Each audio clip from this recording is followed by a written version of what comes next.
سيئات أعمالنا من يهده الله فلا مضل له ومن يضلل فلا هادي له أشهد أن لا إله إلا الله وحده لا شريك له وأشهد أن محمدا عبده ورسوله اللهم صل وسلم على هذا النبي الكريم محمد وعلى آله وأصحابه ومن تبعهم بإحسان إلى يوم الدين. قال الله تعالى في القرآن الكريم يا أيها الذين آمنوا اتقوا الله حق تقاته ولا تموتن إلا وأنتم مسلمون. يا أيها الذين آمنوا اتقوا الله وقولوا قولا سديدا يصلح لكم أعمالكم ويغفر لكم ذنوبكم ومن يطع الله ورسوله فقد فاز فوزا عظيما. أما بعد فإن أصدق الحديث كتاب الله وخير الهدى هدى محمد صلى الله عليه وسلم وشر الأمور محدثاتها فإن كل محدثة بدعة وكل بدعة ضلالة وكل ضلالة في النار. نسأل الله السلامة والعافية. معاشر المسلمين ikhwani wa akhwati fid din rahimani wa rahimakumullah. Alhamdulillah, kita awali kajian ini dengan kembali mengucapkan pujian kepada Allah Subhanahu wa taala, karena Allah lah yang layak dan yang pantas untuk dipuji oleh setiap lisan-lisan manusia, terutama kaum muslimin.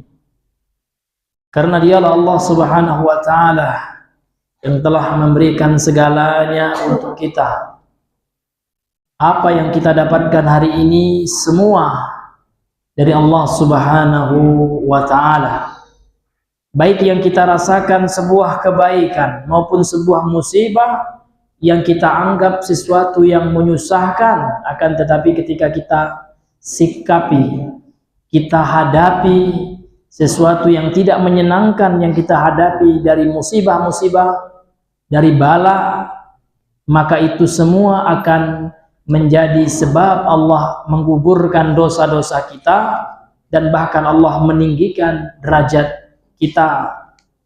Jikalau kita hadapi, kita sikapi setiap musibah yang menimpa kita dengan ridha terhadap ketentuan Allah dan bersabar. Jadi apapun yang datang dari Allah itu semuanya kebaikan. Ini menjadi prinsip kita sebagai seorang muslim, Pak.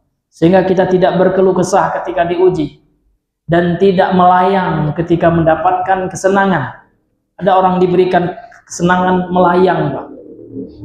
Dia merasa apa yang dia dapatkan adalah hasil dari usahanya. Bahkan ini tidak hanya menjakiti orang-orang yang jauh dari agama, tidak.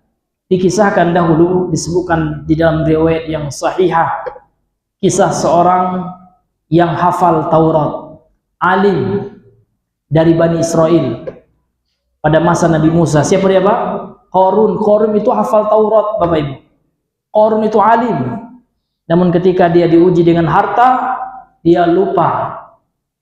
Dia lupa dengan jati dirinya sehingga dia sombong dan merasa kekayaan, kehebatan yang dia raih adalah semata-mata berasal dari ilmunya. Sombong, ya, diakibatkan dengan apa, Pak? Dengan harta. Maka ketika kita diberikan oleh Allah harta yang tidak, ya, banyak gitu ya, yang cukup, alhamdulillah, maka syukuri, Pak. Kenapa yang kita dapatkan, Pak? Kadar harta yang Allah berikan kepada kita itulah yang terbaik. Jadi Allah tahu kalau saya berikan kekayaan kepada si fulan itu dia akan lebih daripada Qarun nanti gitu. Diberikanlah dia pas-pasan, ya kan? Ini hadirin yang diberikan Allah. Artinya Pak, apa yang telah Allah tetapkan bagi kita semua itu adalah sebuah kebaikan, ya. Kemudian salawat dan salam kepada Rasul sallallahu alaihi wasallam. Allahumma Shalli ala Muhammad wa ala ali Muhammad. Masyiral muslimin, ikhwani wa akhwati fid din, rahimani wa rahimakumullah. Kembali kita melanjutkan kajian kita masih pada bab ma jaa fil kuhani wa nahwihim. Bab apa saja dalil-dalil yang datang yang menjelaskan tentang perdukunan, tentang para dukun dan yang semisal dan yang seprofesi dengan dukun tersebut. Nah, ini pada pertemuan yang sebelumnya kita telah bacakan hadis ya, dalil dua yang terakhir. Jadi ada satu lagi, ini salah satu yang terakhir ya. Dan hadisnya telah kita bacakan dan kita ulang lagi.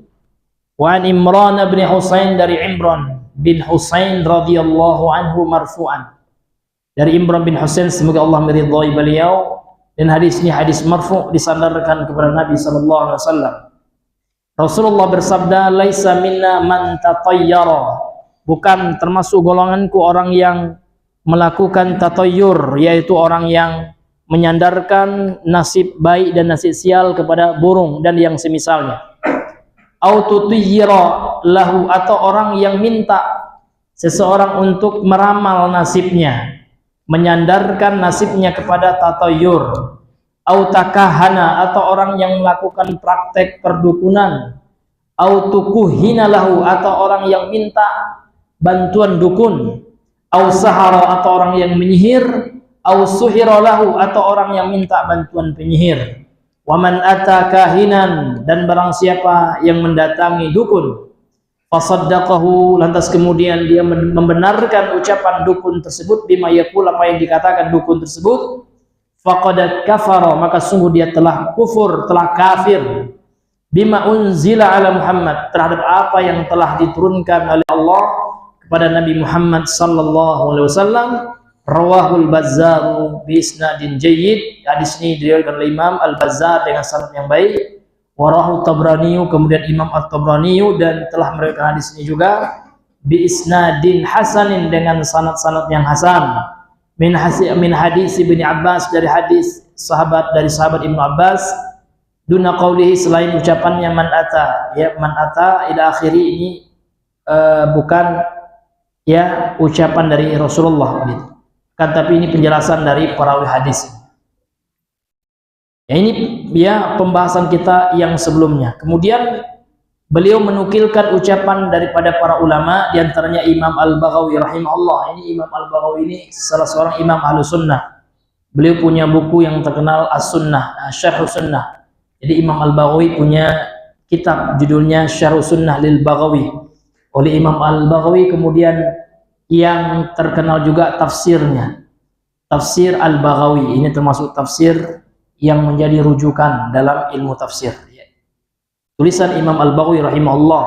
Jadi Imam Al-Baghawi berkata, Al-Arraf itu adalah alladhi yadda'i ma'rifatal umur bi muqaddimatin yastadillu bi 'ala al-masruqi wa makan ad-dhalah wa nahwi dhalik. Jadi seorang mengklaim mengetahui perkara yang telah berlalu, Pak. Dia tahu pendahuluannya, ya, kronologisnya gitu. Kemudian yastadillu biha 'alal masruq, dengannya dia jadikan untuk menunjukkan barang yang dicuri atau tempat yang sesat, maksudnya hewan ternak yang tersesat, ya kan? Seseorang mengadu kepada seorang yang mengklaim dia tahu ilmu tentang itu. Nah, seperti yang terjadi di kampung-kampung, Pak ya. Kalau motor kita hilang, kalau orang kampung, Pak, tidak ke polisi, Pak ya. Nah, dia tanya kepada orang pintar. Ini sesama, ini Arraf. Arraf ini orang yang mengklaim punya ilmu, yang mengetahui tentang barang atau sesuatu yang hilang. Nah, mungkin kekena nanya sama polisi, Pak ya, susah juga gitu ya, kalau tidak ada uang pelicinnya, kan gitu.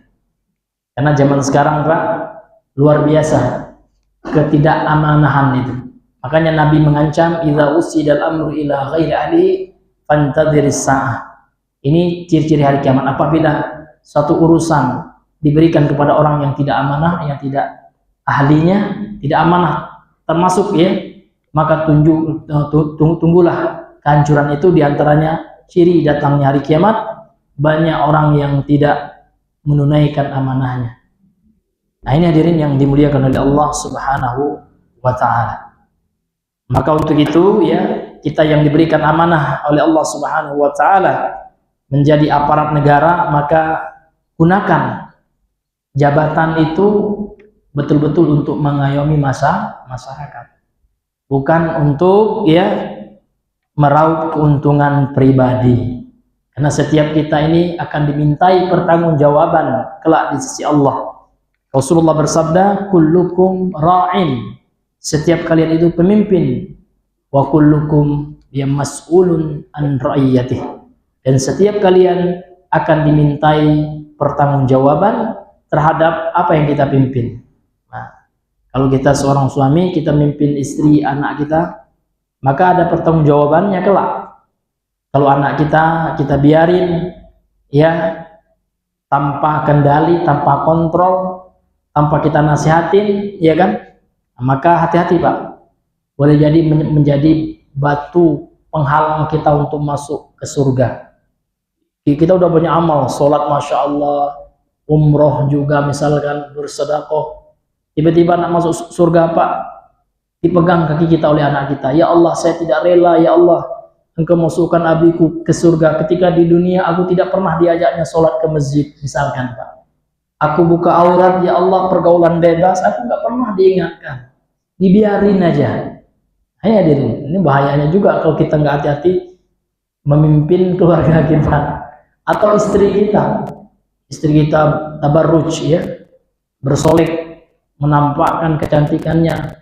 Kalau di luar, kan banyak sekarang. Kalau nak kondangan tuh Pak, ibu-ibu, subhanallah, na'udzubillah, pakaiannya luar biasa, ya kan, minyaknya 1 kilo udah kecium tuh Pak, saking baunya gitu ya, entah apa entah gitu, na'udzubillah. Kalau kita kondangan, kalau bedaknya Pak, subhanallah, tebalnya mungkin ya mau habis 1 sak semen, itu majas terbolanya kan gitu.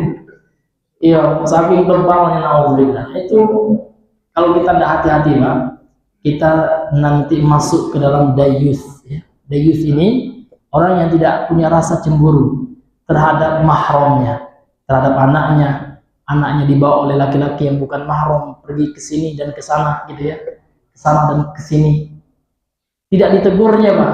Nah, ini dayus ya. Tidak ada rasa cemburu, rasa marah gitu.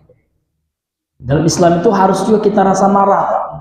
Tentu marah dalam koridornya yang ditetapkan oleh Allah Subhanahu wa taala. Marah dalam melihat kemaksiatan, ada rasa cemburu kita. Apalagi berkaitan dengan masalah ya mahram kita, kakak kita, adik kita. Hati-hati yang punya adik ya, dibawa oleh laki berpacaran, kemudian kita diam aja gitu ya. Bahaya Pak. Nanti ada pertanggungjawabannya, karena itu adalah mahram kita, dan kecuali sudah kita tegaskan dia melawan Pak, marah dia, udah kewajiban kita sudah jatuh, karena tugas kita hanyalah menyampaikan, mengingatkan, menerima alhamdulillah. Kalau tidak, kita telah menunaikan kewajiban kita. Nabi saja tidak bisa maksa anaknya untuk beriman seperti anak Nabi siapa Pak? Nuh alaihissalam. Bahkan istrinya Nabi Lut juga, istrinya tidak mau mengikuti ajaran beliau, tidak mau beriman kepada Nabi Lut alaihissalam. Tapi apakah Nabi Lut gagal? Tidak, karena tugas Nabi itu adalah wa ma 'alaika illal balagh. Tidak ada kewajiban wajib kepada engkau wahai Muhammad, ya hanyalah sekedar menyampaikan saja.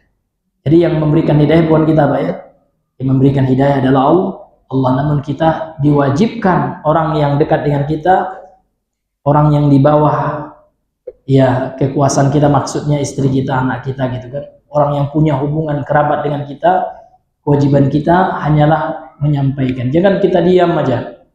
Ponakan kita nampak tidak sholat, kita diam aja, ya kan? Tidak boleh Pak.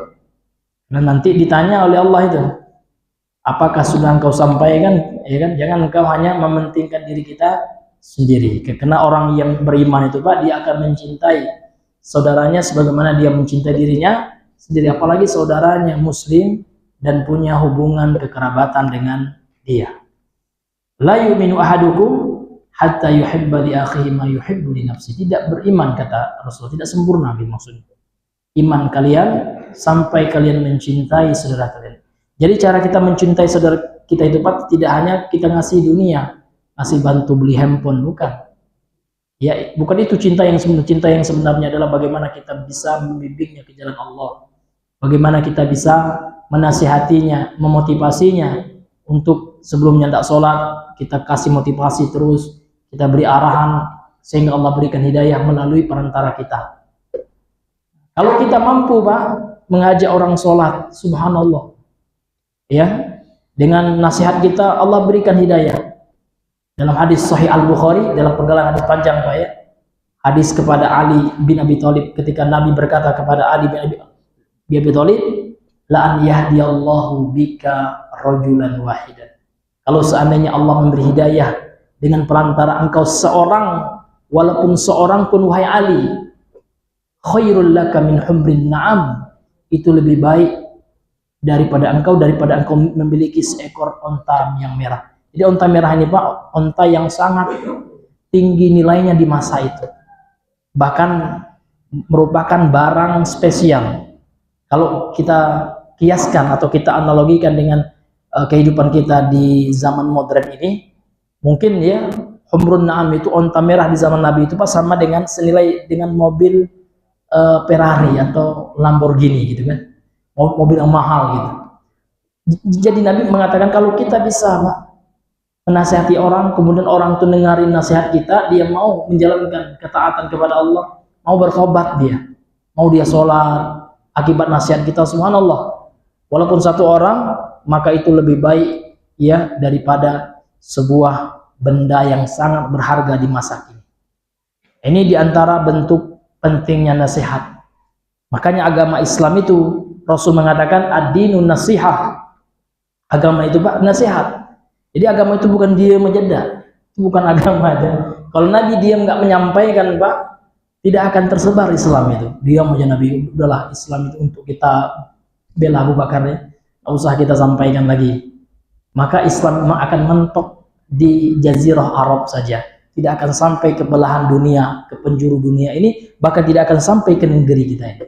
Maka di sini penting baik kita apa? Bergerak untuk menyampaikan dakwah.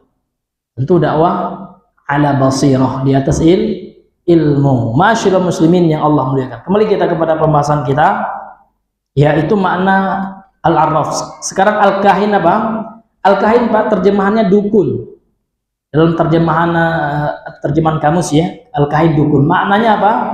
Kata Syekh Shalih Al-Fauzan, wal kahinu huwa, kahin itu adalah alladzi yukhbiru, orang yang mengkabarkan, anil mughayyabati, tentang perkara-perkara gaib. Nah, itu dukun. Ini definisi dukun Pak dalam istilah agama.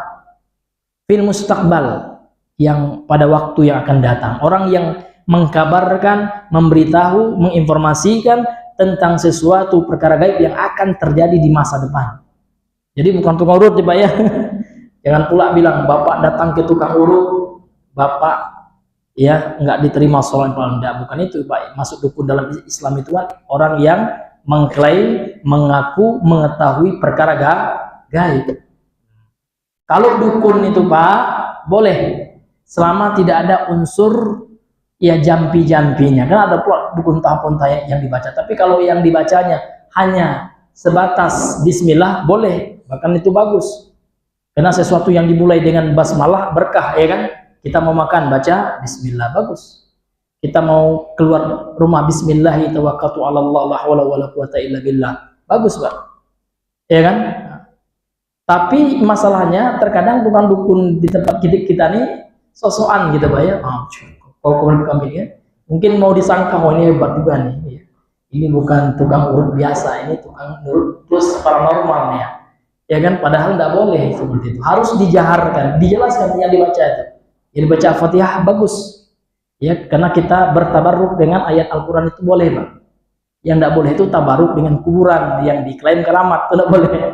Tabaruk itu artinya mengambil berkah, boleh kita mengambil berkah dengan bacaan Quran kita, boleh. Nah ini hadirin yang Allah muliakan. Jadi kalau ada tukang urut baca Al-Fatihah enggak apa-apa, Pak. Jangan bilang dukun, Pak. Ini dukun tukang urut. Kenapa baca Al-Fatihah? Enggak, ya. Itu ruqyah. Bacaan Al-Fatihah itu bacaan ruqyah syar'iyyah. Kecuali dia nanti minta, ya Syekh Qadir Jailani, isfina, berikan kami kesembuhan buat Syekh. Itu syirik, Pak. Itu yang dukun itu, ya. Rupanya Syekh Abdul Qadir ini Pak, banyak namanya jin, rupanya ada juga namanya Abdul Qadir, ya. Maka yang mereka panggil Abdul Qadir itu jin sebenarnya, Pak. Nah, sehingga ya mereka telah bekerja sama dengan jin, gitu kan. Nah, ini hadirin yang dimuliakan oleh Allah Azza wa Jalla. Baik. Waqila, dan dikatakan, jadi ada juga pendapat yang mengatakan al-kahin itu adalah alladzi yukhbiru amma fi dhamir, yang mampu memberitahu atau mengkabarkan apa yang tersimpan dalam hati manusia. Dhamir ini sesuatu yang tersimpan, termasuk yang di dalam hati.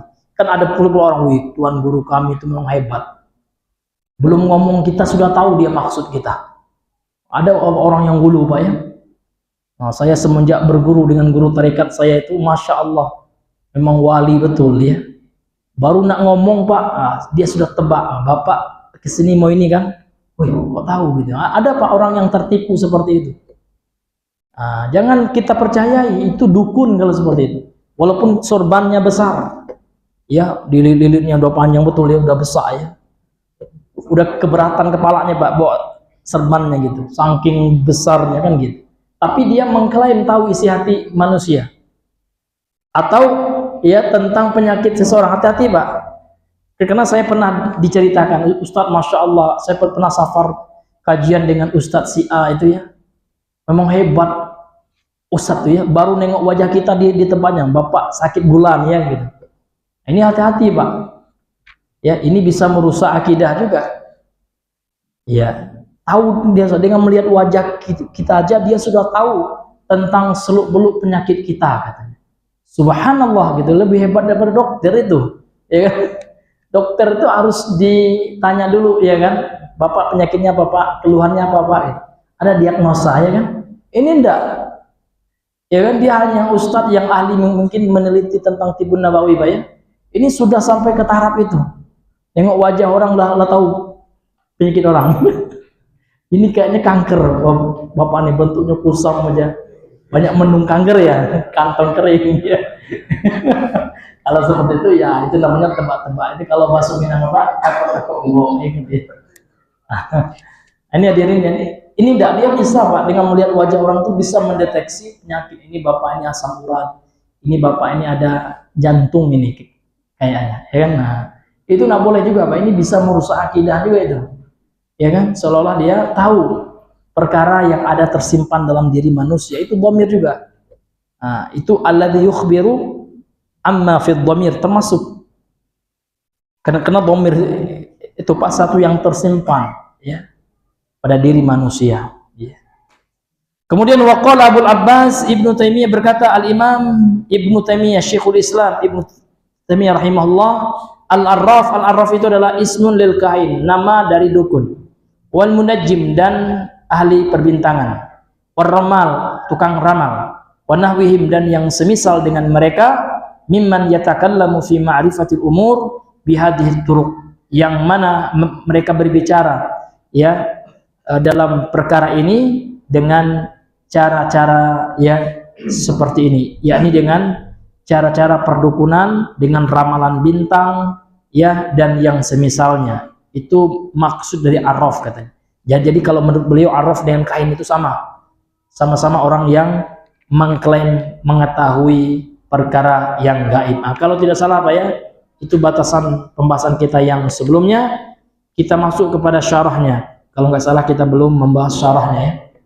Qala syarihu hafizahullah taala Syekh Abdullah bin Fauzan Al-Fauzan hafizahullah, berkata Syekh, ya, Al-Fauzan hafizahullah, dalam hadis ini, Pak, ya, Nabi mengatakan, mengawali hadisnya dengan laisa minna.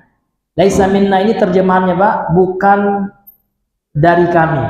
Maksudnya bukanlah termasuk golongan kami, gitu. Maka kalau Nabi, Pak, mengatakan suatu hadis dengan laisa minna, menunjukkan perkara itu adalah perkara dosa besar. laisa minna. Jadi kalau Bapak dengar ada hadis Nabi mengancam ya, bukanlah termasuk ya dari bagian kami atau dari golongan kami, begini dan begitu. Contoh juga tentang akhlak, Pak. Maka jangan kita anggap remeh akhlak. Akhlak itu bagian yang terpenting dalam agama kita. Rasul itu salah satu definisi, salah satu misi diutus, Pak, tidak hanya akhlak kepada Allah, namun akhlak juga kepada sesama manusia. Jadi Nabi itu mengatakan dalam hadis sahih ya, innama bu'istu liutammima makarimal akhlak. Sesungguhnya hanya saja aku diutus untuk menyempurnakan akhlak ya yang sempurna, menyempurnakan akhlak manusia. Jadi akhlak itu ada dua, Pak ya, akhlak antara manusia dengan Allah, mentauhidkan Allah, melaksanakan perintah Allah, menjauhi larangan Allah, itu kan akhlak kita kepada Allah. Juga ada akhlak kita sesama manusia. Jadi Nabi itu diutus juga untuk memperbaiki ya akhlak manusia yang sudah bejat, yang sudah enggak ada lagi rasa kasih sayang sesama manusia. Tidak yang tua tidak sayang kepada yang muda, bahkan yang muda tidak ada respect ya, penghormatan kepada yang tua. Nah, makanya Nabi mengatakan dalam hadis lain ya, menggunakan redaksi laisa minna, beliau bersabda laisa minna man lam yarham saghirana, bukan termasuk golongan kami yang tidak mengasihi yang kecil di antara kita. Jadi Pak, yang kecil itu harus kita sayangi, jangan dikit-dikit yang kecil ribut diusir ya kan, tak boleh. Anak itu kalau ndak salah malaikat. Kalau ada pula orang tua egois, Pak, ya, dikit-dikit anaknya digebukin ya kan, dikit-dikit anak bahkan dicarutin ya kan, akhirnya anaknya tukang carut juga. Lihat Pak, anak yang tukang carut biasanya emaknya tukang carut juga itu. Iya, karena orang tua ini, karena anak ini cerminan dari orang tua, biasanya seperti itu gitu kan. Jadi dalam Islam itu Pak, ya tidak boleh kita melakukan sesuatu yang menghilangkan rasa kasih kepada yang kecil. Ini tegas sekali Nabi mengatakan, dan hadis ini Pak memberikan pelajaran pendidikan yang luar biasa, adab orang tua kepada anak-anak. Laisa minna man lam yarham saghirana, bukan termasuk golongan kami gitu ya, yang tidak mengasihi yang kecil. Artinya yang kecil itu harus dikasihi. Tapi dia nakal, Pak Ustadz ya, iya nakal itu ya, iya itu bukan sesuatu yang akan nakal terus, kan tidak ada Pak ya. Bahkan ada anak yang nakal hari ini, ternyata ketika dia remaja berubah ya kan, ketika dewasa menjadi pemimpin, dia menjadi orang baik, kan tidak tahu kita. Ada pula anak-anak yang nakal, yang baik-baik ya kan, diam aja, rupanya sudah tua jadi psikopat, ada juga ya kan. Maka jangan kita melihat anak itu dari secara zahir aja. Maka tidak ada anak itu yang jahat, karena anak yang lahir itu fitrah. Kullu mauludin yuladu alal fitrah, kan gitu. Setiap anak yang lahir itu fitrah, artinya membawa potensi kebaikan, ada potensi tauhid ya kan, ada potensi Islamnya. Nah, tinggal kita bagaimana kita bersikap kepada anak itu, mendidiknya dengan kasih sayang. Jangan didik anak itu dengan keras, dengan maki-maki ya. Nanti kalau sudah besar anaknya akan ada trauma. Ya kalau dalam ilmu psikologi itu Pak ya, ada psikis yang terluka gitu. Nah ini dia hadirin yang dimuliakan oleh Allah Subhanahu wa taala. Kemudian lanjutan dari hadis itu, walam yuwakkir kabirona, dan tidak menghargai ya, menghormati yang tua. Itu juga tidak termasuk dari golongan Nabi. Dengan orang tua ngomong kasar ya kan. Iya. Walaupun orang tua ini Pak bukan siapa-siapa, misalkan kita pejabat ini, taruhlah kita ustadz ya kan. Ikhwan ini kan udah tua usia, nggak boleh lah kita ngomong agak kasar ya tentang kita ustadz misalkan. Saya kan ustadz. Nggak boleh Pak. Emang siapa? Kalau ustadz emang ngapain Pak gitu ya? Apakah udah ada kaplingan surga? Enggak juga. Boleh jadi orang tukang sapu Pak, hatinya bersih, ikhlas dia, itu lebih mulia di sisi Allah daripada kita yang katanya ustadz gitu. Iya, Allah tidak memandang kita mau ustadz, mau tukang sapu ya kan, mau dokter, mau siapapun, mau pejabat sekalipun ya. Yang Allah lihat itu Pak, hatinya bersih nggak, hatinya dari kesyirikan ya kan, dari kebid'ahan, dari kemaksiatan, dari hasad, dengki ya kan. kemudian yang dilihat oleh Allah adalah amalannya. Ini hadirin yang dimuliakan oleh Allah Subhanahu wa taala. Maka siapapun orang harus mengamalkan hadis ini supaya menjadi golongan Nabi, menyayangi yang muda dan mengasihi, menghormati yang tua. Jadi sopan santun itu Pak, itu bukan perkara remeh, bukan perkara kecil dalam Islam. Sopan santun itu perkara wajib hukumnya, karena Nabi mengancam orang yang tidak menghargai yang tua, tidak respect kepada orang tua, itu bukan golongan kami. Na'udzubillah itu. Kalau kita nggak golongan Nabi, golongan siapa ntar kan gitu, takut kita ya kan.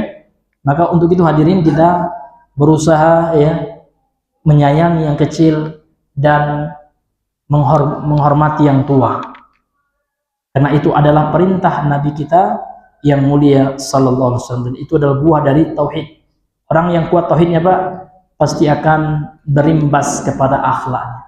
Jadi orang yang kuat akidahnya, rasa takutnya kepada Allah, tentu akhlaknya juga akan baik.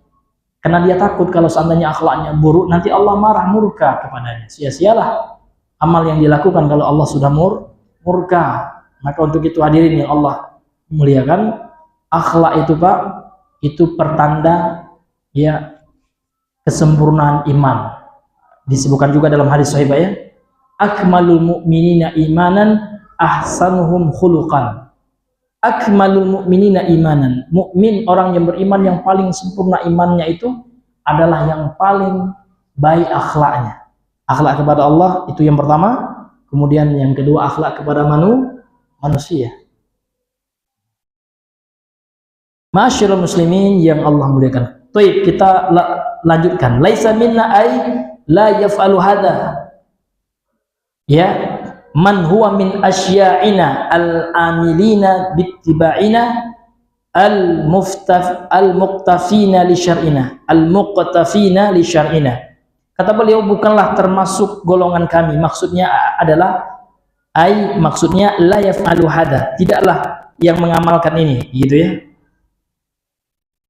Man huwa min asya'ina, ya, termasuk dari golongan kami. Asya' ini jamak dari syi'an, ya, syi'un gitu ya, golongan artinya. Al-amilina, yang mengamalkan, bittiba'ina, ya, yang mengamalkan mengikuti sunnah kami, kemudian yang meniti menjalani syariat kami, ya. Jadi hadis ini mengancam orang yang mengamalkan hadis ini Pak, ini bukanlah termasuk golongan dari Nabi yang mengikuti sunnah Nabi, kemudian yang meniti menjalankan mengamalkan syariat Nabi sallallahu alaihi wasallam. Siapa saja? Ya, siapa saja mereka yang diancam oleh Nabi bukan termasuk golongan Rasul gitu. Yang pertama, man tatayyara ay fa'alat tiyarah. Orang yang mengamalkan tiyarah atau tatayyur itu sama. Tatayyaratun ya, tatayyurun ya. Tatayyur ya, kemudian at-tiyaratu ya, tiyaratun, yaitu sama maknanya, yaitu orang yang mengaitkan suatu keberuntungan dan kesialan kepada selain Allah. Ya, kalau di sini kepada burung dan yang semisalnya. Kemudian au tatayyara lahu. Ya. Amara man yutayyarahu lahu wa misluhu baqiyatul alfaz, ya. Yaitu orang, kemudian yang kedua, orang yang minta ya orang lain melakukan tiarah untuknya, tatayyur untuknya, dan yang seterusnya yang disebutkan dalam lafaz hadis ini, termasuk juga orang yang melakukan perbuatan perdukunan, atau orang yang minta bantuan dukun, orang yang menyihir atau orang minta bantuan penyihir, kemudian orang yang mendatangi dukun dan meyakini ucapannya. Nah, ini semua nanti kalau tidak taubat ya, tidak bertobat yang nasuha kepada Allah, maka nanti diancam oleh Nabi Pak, bukan termasuk golongan Nabi, orang yang suka tahayul itu. Ini besar ya, masalah tatayur itu Pak ya, masalah mitos itu, meyakini keramat suatu benda ya kan, adanya keris keramat. Kalau di Padang itu Pak, di daerah Payakumbuh ya, ada batu angke-angke namanya Pak ya. Kalau orang mampu ngangkat batu itu, mintalah doa, akan dikabulkan oleh Allah. Nah, seperti itu sugestinya, dan itu syirik ya, nggak ada kaitan doa dengan ngangkat batu itu apa gitu ya. Itu termasuk kesyirikan hadirin. dan juga termasuk tatayur. Akhirnya Pak, datanglah kawan ini kan, saya ingin buktikan ini mitos ini, ya kan. Dikeraskannya suara juga, dekat apanya, tuan tukang tunggunya Pak, juru kuncinya itu. Apa kata kawan ini? Jadilah Superman katanya. Dia akan anak, kok nggak jadi Superman saya gitu. Ini bohong, ini batu, saya mau pingin ya jadi superhero katanya. Jadi Superman saya, kok nggak jadi Superman saya gitu, kok jadi biasa aja gitu ya. Ini hadirin yang dunia ini tidak ada, itu mitos Pak ya. Dan ini bisa merusak akidah umat. Akhirnya dia tidak diperbolehkan lagi Pak ya, langsung diusir dia sama juru kunci itu. Ini bapak mempagaran batu kok hadirin. Iko jale batu keramai di pegaran lagi. Nah, ini nggak ada yang keramat. Nah, ini kesyirikan, ini salah satu bentuk dari tatayur itu. Nauzubillahi min dzalik. Ini Bapak Ibu yang Allah muliakan. Baik, karena sudah masuk waktu Isya, kita azan dulu. Nanti setelah azan kita lanjutkan ya.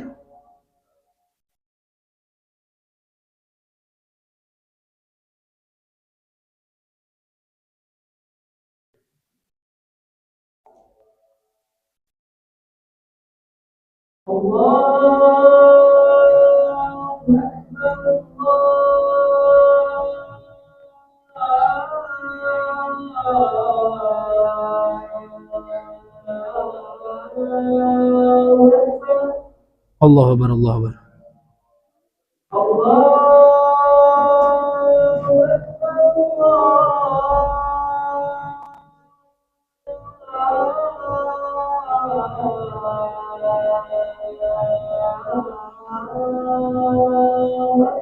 Allahu Akbar, Allahu Akbar.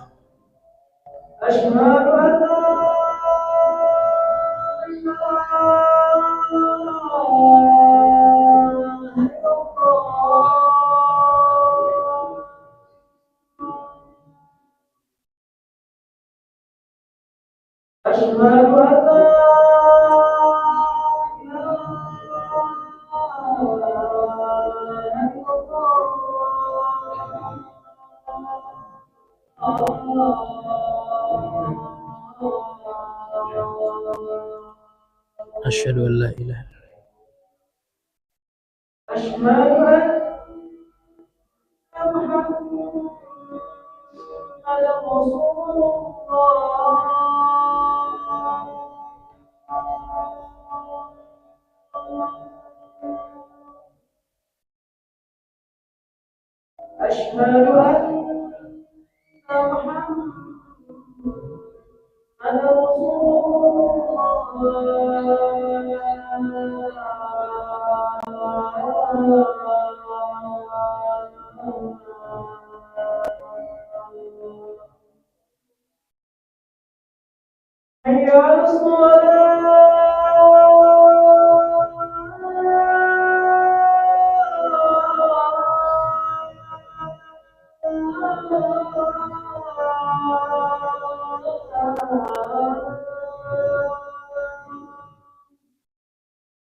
Bismillah. Ya,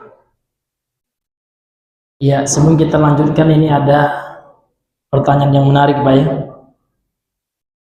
Jadi kita tadi menjelaskan tentang hadis Nabi, kewajiban menghormati, menghargai orang tua, ya kan?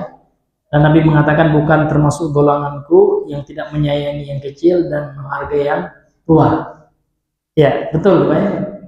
Nah, jadi ada pertanyaan dalam hadis tersebut, apa semua orang tua yang harus dimuliakan? Ini menarik ini pertanyaannya, Pak. Bagaimana dengan orang tua tersebut tidak memiliki adab dan muruah?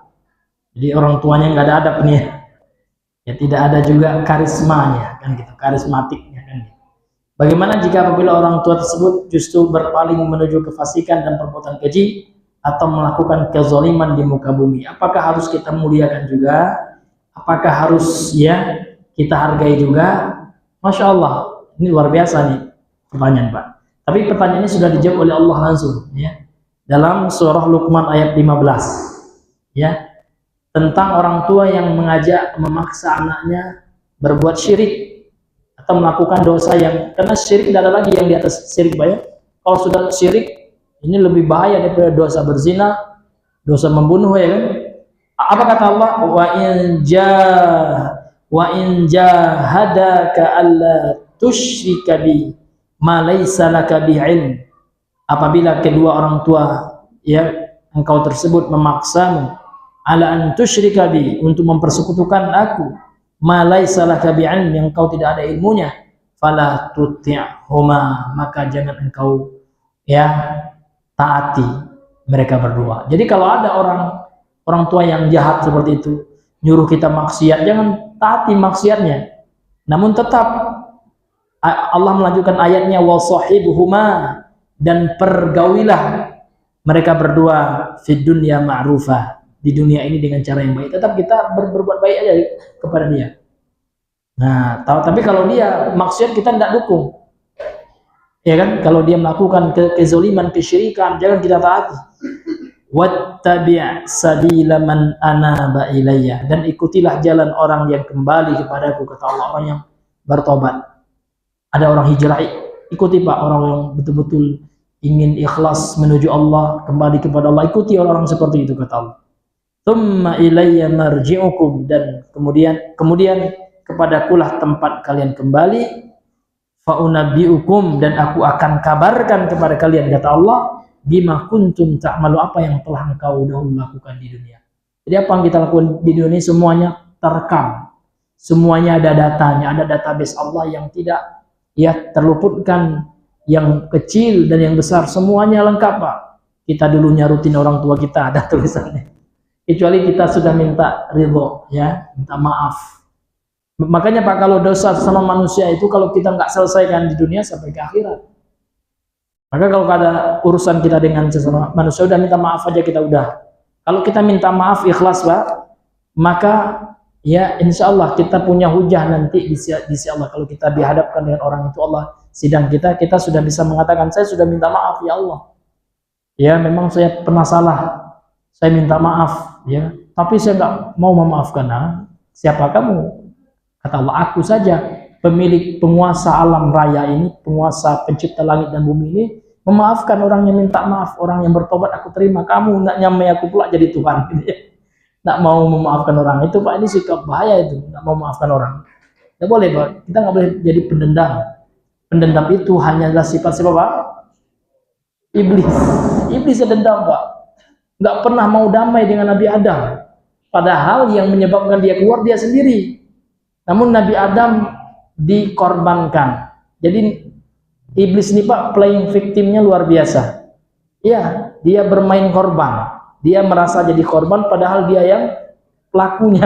Tapi dia seolah dia yang korbannya. Seolah Nabi Adam yang salah. Padahal Nabi Adam salah apa gitu. Allah menciptakan saya, kata Nabi Adam, ya. Kemudian Allah ngajarin saya ilmu. Wa 'allama Adam al-asma'a kullaha, gitu ya. Allah ajarkan tentang nama-nama, ya kan, tentang ilmu. Kemudian Allah nyuruh engkau sujud sama aku, bukan aku yang nyuruh engkau sujud, ya kan? Jadi Nabi Adam dibilang yang nyuruh engkau sujud itu Allah, bukan aku. Aku tidak ridho pula engkau sujud kepada aku, tapi karena itu perintah Allah, ya silakan sujud, gitu kan? Bukan aku yang minta, kan gitu. Nah, tiba-tiba Nabi Adam yang disalahkan sama Iblis ini memang luar biasa iblis nih Pak. Jadi iblis itu Pak punya sikap, kalau dalam ilmu psikologi itu kan sosiopat dia, psikopat juga, sosiopat juga, gitu ya. Sosiopat itu Pak orang yang selalu mau menang dalam kehidupan sosial ini, selalu ya kan orang lain yang salah, seolah dia yang terzolimi, ya kan dia yang menjadi korban, padahal dia pelakunya. Itu sosiopat ya kalau dalam ilmu psikologi gitu. Na'udzubillah min dzalik. Itu sifatnya iblis. Jadi kita kembali kepada pertanyaan dari saudara kita ini.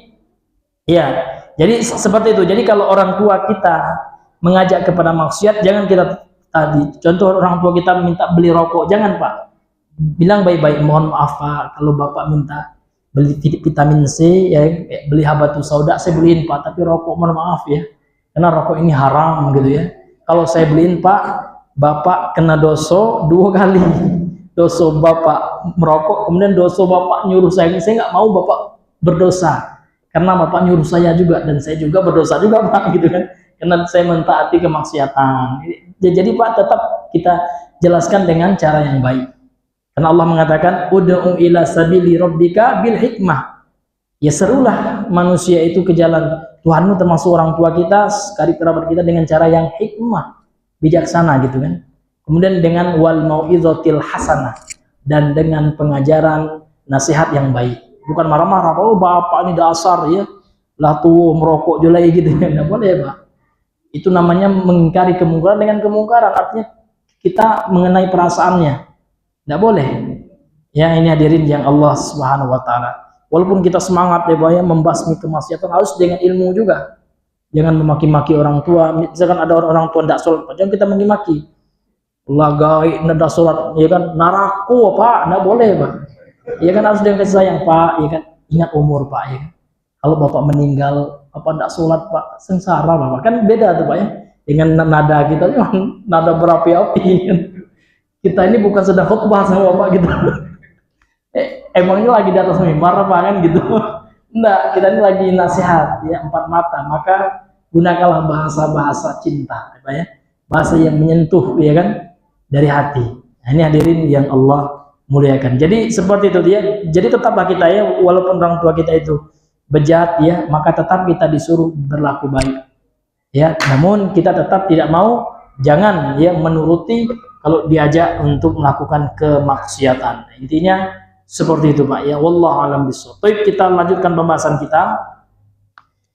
Ya, berkata pensyarah kitab yang dimuliakan dan dirahmati serta dijaga oleh Allah, Syekh Shalal Fauzan berkata, al-makna al-ijmali lil hadis, makna global dari hadis yang mulia ini. Yaqulu sallallahu alaihi wasallam, Rasulullah bersabda dalam hadis ini, yang makna dari hadis tadi Pak ya.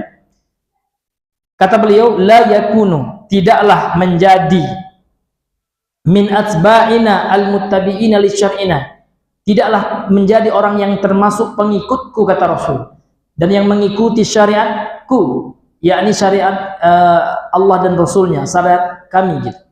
Man fa'alat tiyarata, siapa saja yang mengamalkan tatayur atau tiaroh, ya percaya kepada sesuatu yang berbau mistis, ya percaya kepada sesuatu yang tidak ada dalilnya, ya dari hukum agama dan hukum dunia.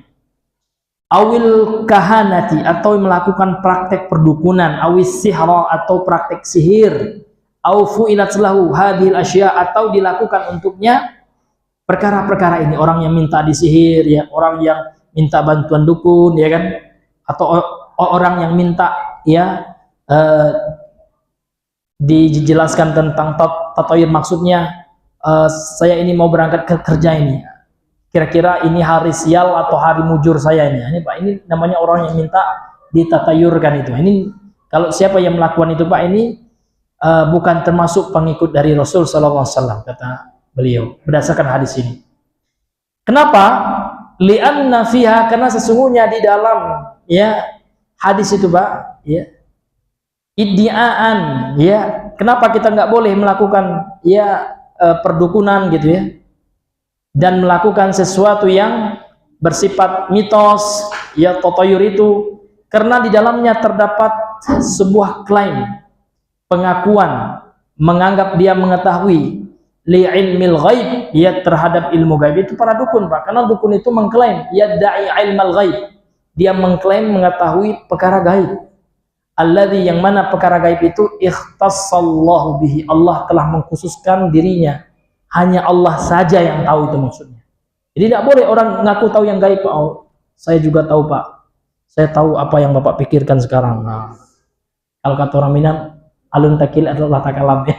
Iya, belum ngomong orang kan udah tahu dia maksudnya. Bapak kan ini ingin utang kan gitu. Nah, kalau itu lain cerita, itu lihat kebiasaan itu, Pak, ya. Iya. Kalau ini dia menerka-nerka perkara gaib. Iya. Tapi kalau seperti itu kan melihat indikasi ciri-cirinya kan dan nyata, ya. Ada pendahuluannya, Pak, ya. Saya sekarang lagi susah niat, Pak. Nggak, ini lah utangnya sih. Kalau ini enggak, Pak, ya. Kita enggak boleh bilang Bapak, ya. Bapak tahu yang gaib nih kan, bilang senang utang, enggak boleh juga, ya. Mungkin dia hanya nebak gitu, Pak, ya. Nah, ini hadirin yang dimuliakan oleh Allah Subhanahu wa ta'ala. Ini contoh, Pak, ya. Contoh dalam kehidupan kita. Jadi orang yang mengklaim tahu yang gaib, Pak, yang mana yang gaib itu hanya Allah yang tahu, ini masuklah dia ke dalam istilah dukun. Itu yang dukun itu. Jadi bukan dukun beranak, Pak. Oh, Bapak bilang dukun itu syirik, dia berarti orang yang bantu mama saya dulu pas melahirkan saya, berarti musyrik dong, ya, dukun itu. Bukan itu, Pak. Definisi dukun dalam agama. Itu dukun kampung namanya. Itu dukun beranak, bukan dukun yang itu, Pak. Ini dukun yang mengklaim, mengaku tahu perkara gaib tentang jodoh. Misalkan Bapak belum dapat jodoh sudah 40 tahun lebih, belum nikah juga. Nah, pergilah ke orang pintar. Itu kan seperti itu, Pak, ya, yang mengklaim tentang perkara gaib. Dia bisa mampu mendekatkan yang jauh dan menjauhkan yang dekat, ya. Mendekatkan yang jauh kan cari jodoh orang, ya kan, kemudian menjauhkan yang dekat, memisahkan orang. Kan itu memang perbuatan jin itu, Pak, ya. Jin kafir. Bahkan ada setan memang yang diutus oleh iblis, Pak. Disebutkan dalam hadis sahih, yang tugasnya adalah memisahkan antara suami istri. Dan manusia bisa juga jadi setan, Pak, kalau dia menjadi orang yang ketiga. Iya, dia ingin merusak rumah tangga orang. Jangan sekali-kali, Pak, ya. Kalau kita ingin nambah, ya, jangan cari yang sudah berpunya, cari yang free, yang freelance, ya. Iya, baik yang gadis, yang janda, enggak, bini orang pula enggak didekati, enggak jadi yang kedua. Nauzubillah, Pak, ya. Dosa besar itu. Ini hadirin yang Allah muliakan. Iya, tapi kalau ingin nambah, Pak, ya lihat juga ya keadaan kita, kan gitu. Jadi setiap kita itu tahu, Pak, ya, tentang kondisi kita masing-masing. Ya, karena Allah mengatakan balil insani, ya, balil insanu ala nafsihi basirah. Manusia itu lebih tahu tentang kondisi dirinya. Dia punya basirah, ya, punya pengetahuan tentang ilmu terhadap dirinya. Kalau dia merasa belum mampu, ya kan, kalau nambah lagi ini bahaya nih. Ini akan menyulut perang dunia ketiga nih, Ustaz.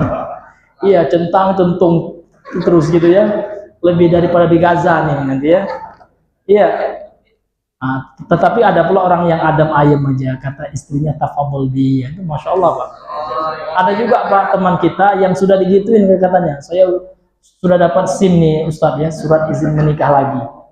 SIM L, ya, SIM L, surat izin menikah lagi gitu. Tapi kawan tidak berani, tapi saya tidak berani. Iya, iya, iya, iya. Kalau seperti itu, Pak, ya tidak bisa kita paksakan juga. Ya. Udah, kita sabar aja, Pak, ya. Sabar dengan kondisi kita, mungkin itulah yang terbaik. Ya.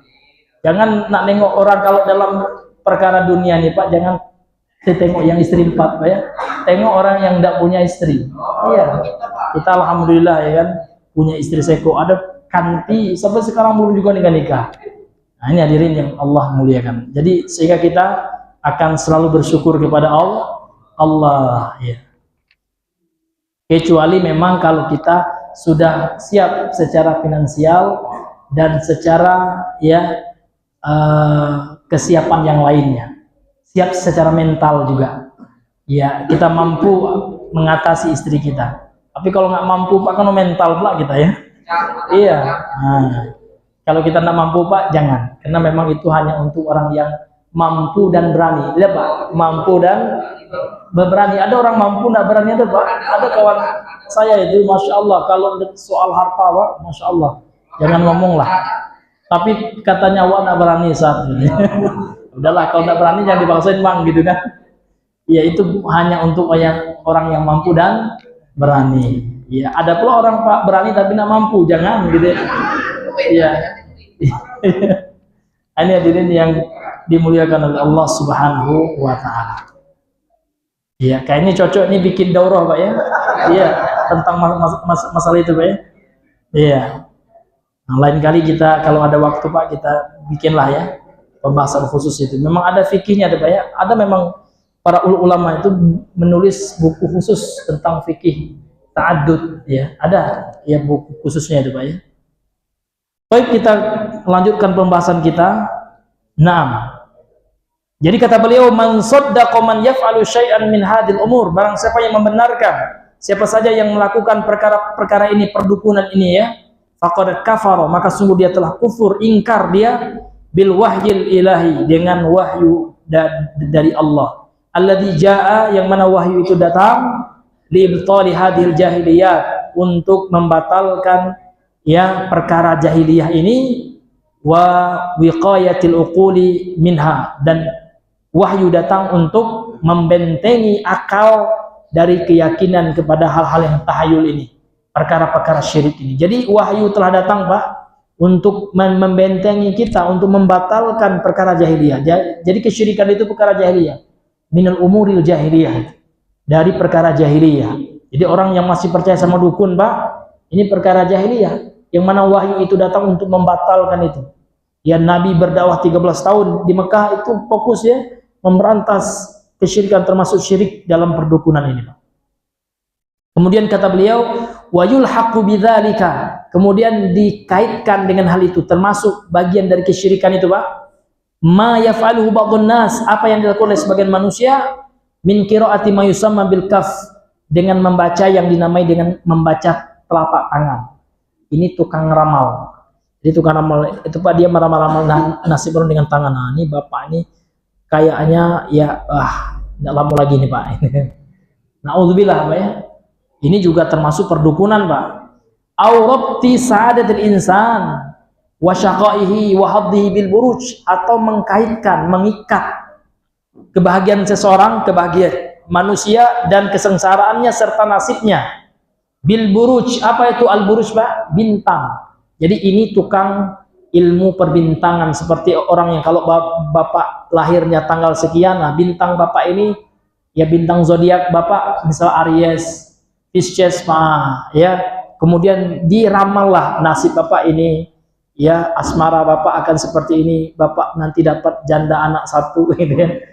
Na'udzubillah, kalau kita yakin seperti itu, musyriklah kita Pak, rugilah akhirat kita kalau tidak berobat.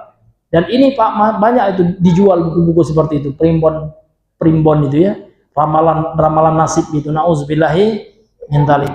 Yang membuat kita sedih Pak, yang mengklaim paham ilmu itu orang yang katanya lulus pondok juga.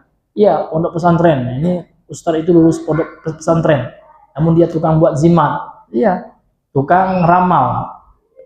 Na'udzubillahi min dzalik. Maka jangan langsung kita percaya. Baik orang itu ya berkedok agama namanya, dukun dia namun berkedok ustaz. Kadang ada dukun Pak berkedok kiai. Bahkan dukun berkedok habib ada juga. Iya, saya habib ini. Ya keturunan Nabi katanya.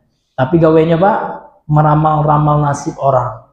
Bahkan ada juga habib ini Pak, saya pernah dengar di videonya, barang siapa yang menggunting kuku di malam apa katanya, malam Selasa atau akan susah hidupnya. Kalau siang hari, malam Senin ini seperti itu, semuanya primbon, semuanya tiarah itu, semuanya itu ada tatayyur, dia mengkaitkan suatu kesusahan, kesialan dengan sesuatu yang tidak ada dalilnya. Nah, itulah yang dimaksud dengan tiarah itu Pak ya, mengkaitkan sebuah keberuntungan atau kesialan dengan sesuatu yang tidak berdasar, baik itu dasar agama, tidak ada dalil dari Al-Quran dan Sunnah, maupun dalam penelitian kehidupan sehari-hari. Ya, dengan ilmu pengetahuan. Dalam ilmu pengetahuan pun Pak, terkadang para ahli itu berbeda pendapat juga Pak. Kemarin saya sempat debat juga dengan temannya tentang minum ketika makan ya. Iya, itu kan bukan masalah agama, itu masalah kesehatan lah Pak ya.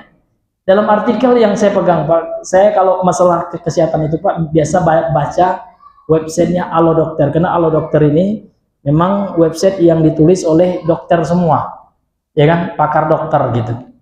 Katanya mitos itu kan, ada orang yang mengatakan kalau kita makan itu jangan langsung minum gitu.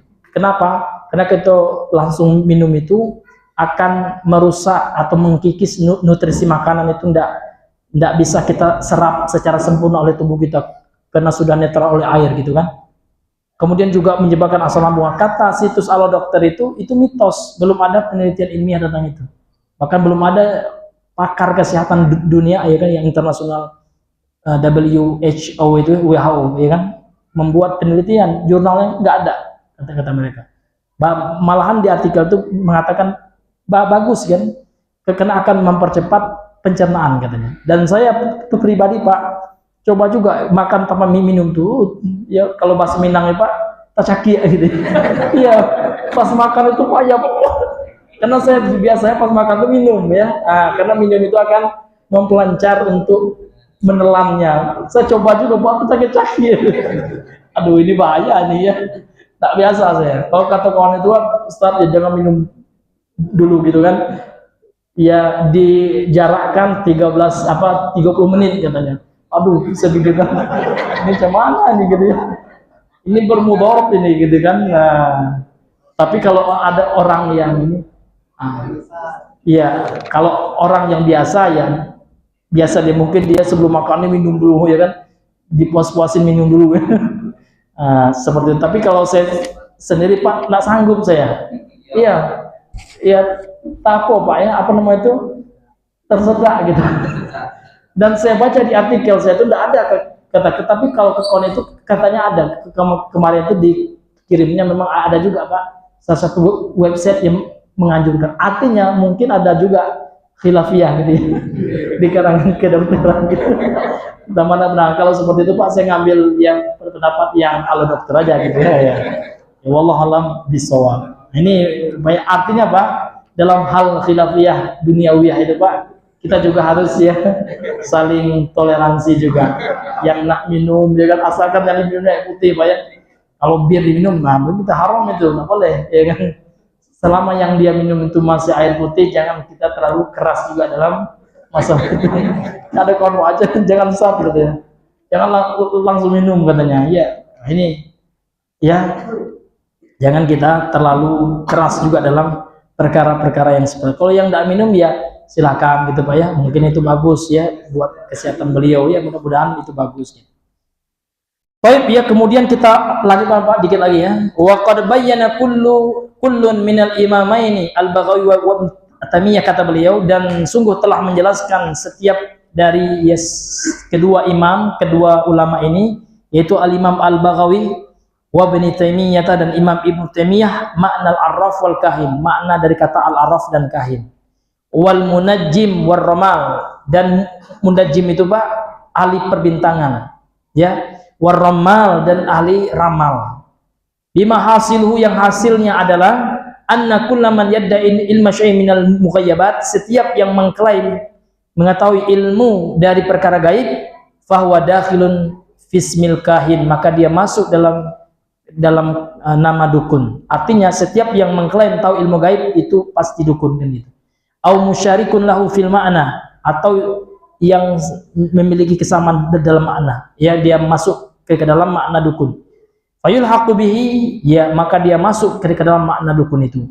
Wal kahinu huwa alladhi yukhbiru, dan dukun itu adalah orang yang mengkabarkan amma yahsulu, apa yang akan terjadi, fil mustaqbali, pada masa depan.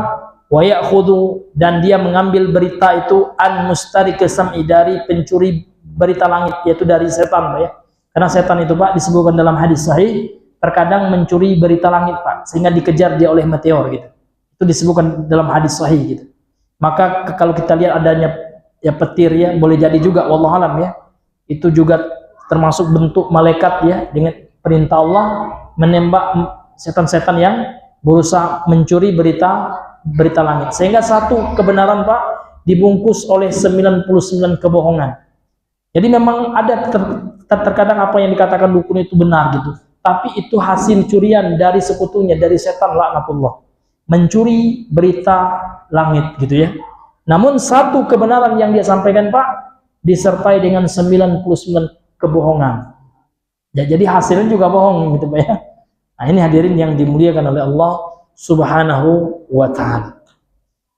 An mustariki sam'i, dari pencuri berita langit, minasyayatin, dari golongan para setan, kama sabaqo, sebagaimana telah berlalu penjelasannya, fi awwali kitab tauhid, pada awal atau di awal-awal kitab tauhid ini. Kemudian kita masuk kaitan hadis ini terhadap bab. Apa kaitan hadis ini dengan bab ya Pak ya? Munasabatul hadis lil bab, kaitan hadis ini terhadap bab yang kita bahas. Bahwasanya kaitannya adalah an-nafihi, sesungguhnya dalam hadis ini Pak, an-nahiyah, terdapat larangan, wa taglidha, dan tekanan ya, untuk menjauhi an fi'lil kuhanah, dari perbuatan perdukunan, wa nahwiha, dan yang semisal dengan dukun, wa tasdiqi ahliha, dan larangan yang keras dari membenarkan pelakunya. Jadi hadis ini Pak ya maknanya, kaitannya dengan bab yang kita bahas. Di dalam hadis ini terdapat larangan keras dari Rasulullah orang yang mendatangi dan membenarkan dukun. Ya, kemudian apa pelajaran yang bisa kita ambil dari hadis ini? Ini untuk mengingat waktu Pak ya, ada 4 ya, secara ringkas kita baca. Yang pertama, tahrimud di'i ilmil ghaib, haram hukumnya mengklaim tahu ilmu gaib. Jadi tidak ada ya seorang punya tahu ilmu gaib, dan haram hukumnya, dan termasuk musyrik Pak. Kalau ada orang yang ngaku-ngaku tahu ilmu gaib, walaupun dia seorang ustadz, walaupun dia kiai, habib ya, pembesar tokoh agama, nah, kalau dia mengklaim ngaku tahu tentang gaib Pak, pasti dukun itulah, walaupun jenggotnya panjang Pak ya, walaupun sorbannya tebal gitu ya.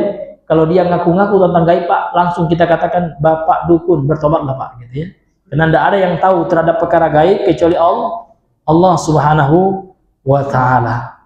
Kemudian yang kedua, tahrimu tasdiqi man yaf'alu dzalika, haram membenarkan orang yang melakukan perdukunan itu, dan tiarah, tatayur ya. Jadi nggak boleh kita benarkan, oh nggak boleh gitu Ustadz ya, mana tahu kata dukun itu benar. Nggak boleh, haram Pak kalau kita mengatakan seperti itu ya. Nggak ada toleransi Pak bagi perdukunan itu. Jadi perdukunan itu memang harus dihapuskan dalam bumi ini ya. Karena dia kesyirikan Pak, bisa merusak agama kita, bisa mengekalkan pelakunya di neraka kalau dia mati. Makanya kita memerangi yang namanya dukun. Ini termasuk dakwah tauhid Rasulullah SAW dahulu ketika di kota Mekah itu. Sehingga Pak, hukuman bagi dukun itu Pak, orang yang klaim tahu yang gaib, tukang ramal, maka dalam Islam itu Pak hukuman mati, karena dia bahaya sekali, merusak akidah seseorang. Jadi pelajaran yang kedua, haram hukumnya membenarkan orang yang melakukan perbuatan ya perdukunan itu dan yang semisalnya. Kenapa? Li'annahu kufrun, karena dia adalah bentuk kekufuran. Kemudian pelajaran yang ketiga, wujubu takdzibil kuhan, wajib mendustakan ya para dukun. Nah, jadi wajib kita dustakan Pak, membenarkannya kesyirikan, mendustakannya kewajiban gitu ya. Dapat pahala kita. Dia ada bilang ya akhi, kata tukang dukun, nah kata mbah dukun ya, kita tidak boleh gitu ya mandi di hari Jumat Kliwon gitu ya, ke tengah malam. Nah, langsung Pak, siapa yang ngomong itu dukun ya, berarti itu salah Pak, karena kita wajib ya mendustakan perkataannya, pasti salah itu kan gitu. Nah, ini hadirin yang Allah muliakan. Apalagi maksudnya ucapannya menerka-nerka perkara gaib gitu. Ya, wajib kita dustakan. Wa nahwihim, dan yang semisal dengan dukun itu. Wa wujubul ibtiadi anhum, dan wajib menjauh dari dukun. Ya, jangan kita dekat-dekat Pak, nanti kita diturunkannya jin Pak ya. Diwariskan kita jin ya, warisan atau jin keturunan. Bahkan ada pula orang Pak ya, mungkin neneknya dahulu punya perjanjian dengan jin dukun ya kan. Terkadang jin itu Pak masih mendekati anak keturunan orang tua walaupun udah meninggal. Maka yang dikenal oleh para peruqyah dengan istilah jin nasab.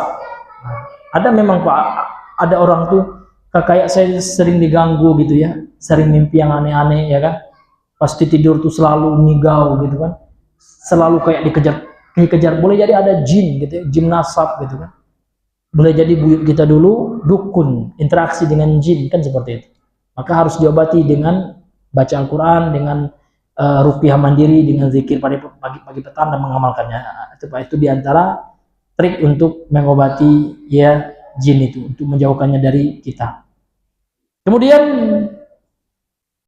wa'an ulumihim, dan wajib menjauh dari ilmu dukun. Nah, ya, kalau ada Pak kitabnya dukun bakar Pak. Contohnya ada namanya kitab Mujarobat, ya, ada Mujarobat Kubro. Nah, itu kan ilmu-ilmu abjad itu ya, ilmu-ilmu huruf hijaiyah. Kalau seandainya ingin pengarisan, tulis ini, ya kan, tempel di kendaraan, ya, tempel di manalah. Wajib kita jauhkan diri kita dari ilmu-ilmu yang seperti itu, dan wajib kita bakar Pak. Jangan dikasih orang ya, saya buku Mujarobat saya kasih orang, jangan Pak, kalian dibaca sama orang itu. Nah, ini mantap juga ini, banyak ajian-ajian ya kan, bisa melet orang nih kan. Dalam Mujarobat itu ada juga Pak cara melet wanita, ada. Na'udzubillah, ini buku kesyirikan Pak, wajib kita musnahkan, kita bakar aja, enggak apa-apa. Kemudian yang keempat, wa wujubut tamassuki bima unzila ala Rasulillah SAW, dan wajib berpegang teguh terhadap apa yang telah diturunkan kepada Rasul sallallahu alaihi wasallam, wa turiha ma khalafahu, dan meninggalkan ya, membuang ma khalafahu, segala yang menyelisihi Rasul sallallahu alaihi wasallam, kita buang. Apapun yang menentang Nabi Pak, kita buang. Yang enggak sesuai dengan sunnah Nabi kita buang. Yang enggak sesuai dengan ajaran, dengan akidah yang Rasul ajarkan, kita buang. Contoh zimat, wajib kita buang karena enggak sesuai dengan ajaran Nabi kita, agama kita. Karena Rasul mengatakan, man ta'allaqa tamimatan faqad asyrak. Barang siapa yang membuat zimat, menggantungkan zimat, ya kan, meyakini zimat, maka dia sungguh telah berbuat kesyirikan. Wajib kita buang itu, ya kan. Atau keris pusaka, kalau diyakini keris itu Pak ya sebagai sesuatu hal yang bisa mendatangkan rezeki, ini keris ini masya Allah ya, kalau kita mandikan dia, kita tunaikan syaratnya, insya Allah akan ya mendatangkan rezeki gitu. Nauzubillah, itu syirik Pak, buang aja itu ya, dibakar aja. Kalau nggak bisa dibakar, dibuang di tempat yang mana manusia tidak menjumpainya, dan menjauhkan manusia dari sumber-sumber kesyirikan. Juga patung, kalau kita dikasih patung, hancurkan aja Pak, selama itu patung milik kita gitu ya, karena patung dalam Islam tidak boleh Pak ya kan? Dan Nabi mengarahkan kepada sahabat Ali ya kan, ya Aliyu ya ma tada ya timsalan illa tamastahu, tidaklah engkau mendapati patung gitu ya kecuali engkau hancurkan. Kalau orang sekarang kan senang Pak, bangga ketika dibuat patung ya kan, ini patung saya ini. Dan termasuk juga Pak, sekarang kan ada AI Pak, ini saya ingatkan karena ada juga orang bermuda, ada AI sekarang yang bisa membuat kita kayak patung ya kan. Nah, kita tegak kayak apa namanya Pak, miniatur patung, ada miniatur kita. Nah, itu tidak boleh Pak dalam akidah tauhid kita ya kan, karena patung itu dalam Islam itu bisa menjurus kepada kesyirikan. Makanya patung, membuat patung Pak itu haram ya. Tinggi larangannya, melukis saja haram dalam Islam ya kan. Patung itu lebih daripada lukisan. Sekarang ada pula AI Pak ya, mengajari kita ya untuk bikin patung kecil, miniatur kita. Nah, itu kita sebagai kaum muslimin wajib mewaspadai itu, dan jangan latah mengikuti tren. Kan kemarin tuh lagi tren Pak ya, banyak status kawan, ada miniaturnya lagi depan TV gitu ya, atau depan apa gitu. Nah, enggak boleh, jangan ikut tren, dan ternyata itu hukumnya haram, bahkan bisa menjurus kepada kesyirikan. Nauzubillahi min dzalik. Baik ya, karena ingat waktu Pak, maka kita cukupkan dahulu sampai di sini pembahasan kita. Mudah-mudahan yang sedikit ini bisa bermanfaat. Subhanakallahumma wa bihamdika asyhadu an la ilaha illa anta astaghfiruka wa atubu ilaik. Assalamualaikum warahmatullahi wabarakatuh.